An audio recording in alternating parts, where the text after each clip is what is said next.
ஆண்டவராக இயேசு கிறிஸ்துவின் நாமத்தில் என் அன்பின் வாழ்த்துக்கள்.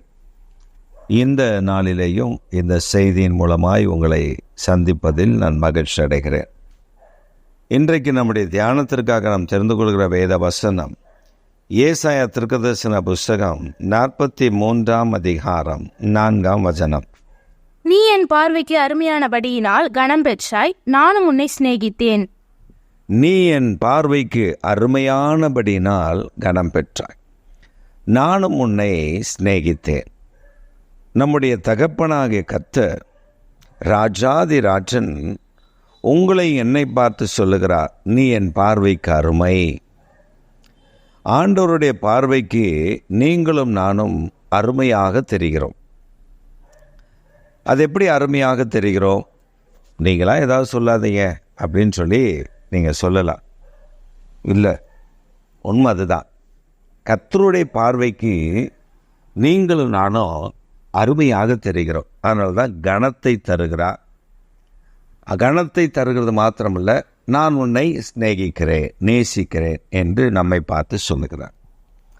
இதில் ஒரு பெரிய விஷயத்தை கர்த்தர் வைத்திருக்கிறார். அது என்ன அப்படின்னா, உலகம் முழுசையும் இந்த மனுக்குலத்தை உண்டாக்கிட்டோம். ஆதாம் ஏவாளை உண்டாக்கிட்டோம். அவர் மூலமாய் ஜனங்கள் உருவாக்கப்பட்டாங்க. அந்த சந்ததி பெருகிடுச்சு.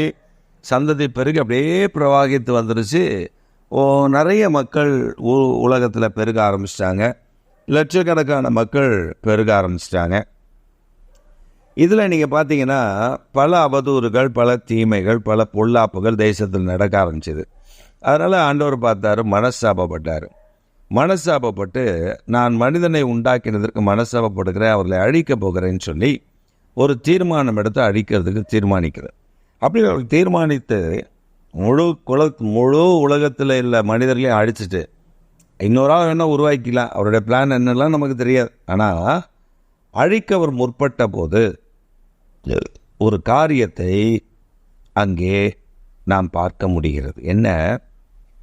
எல்லாத்தையும் அடிச்சிடலாம் அப்படின்னு அவர் தீர்மானித்த பொழுது ஒரே ஒரு மனிதனுக்கு ஆண்டவருடைய கண்களில் கிருபை கிடைத்தது. அதுதான் நோவா. நோவாவுடைய கண்களுக்கோ, கர்த்தருடைய கண்களில் நோவாவுக்கோ கிருபை கிடைத்தது. அவன் கிருபை பெற்றவனாய் மாறினான்.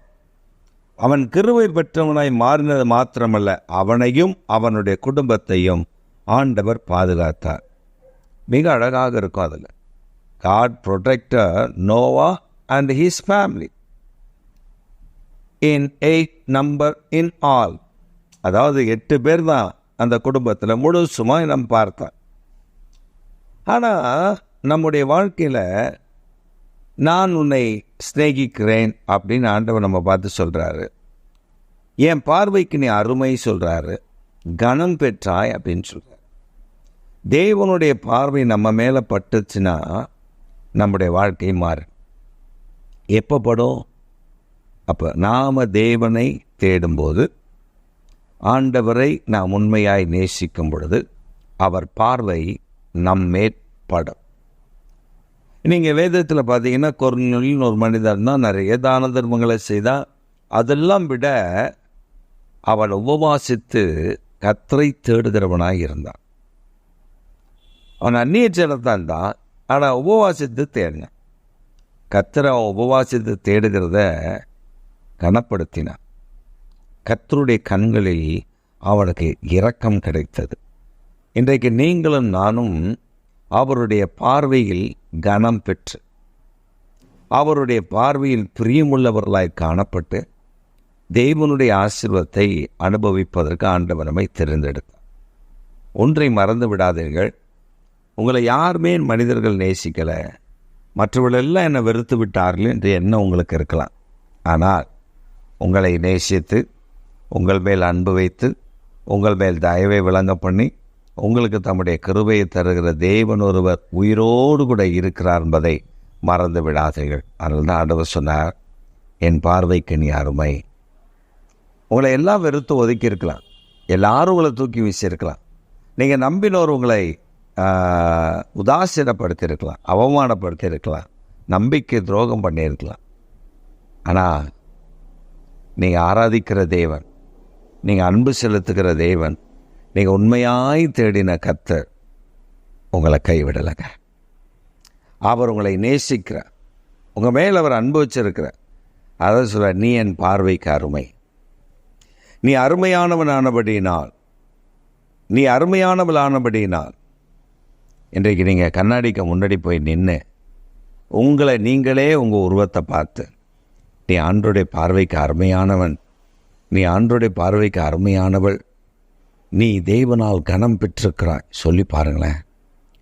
உங்கள் வாழ்க்கையில் இருக்கிற துக்கம் மாறும், உங்கள் முகத்தில் இருக்கிற வேதனை மாறும், கண்ணீர் மாறும், பிரச்சனை மாறும்.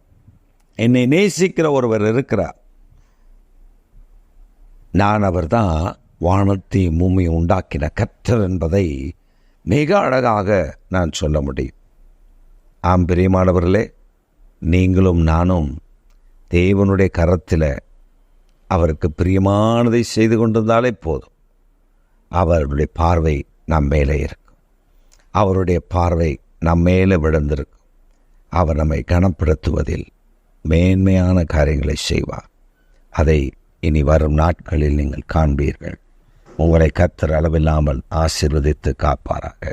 ஆமென்.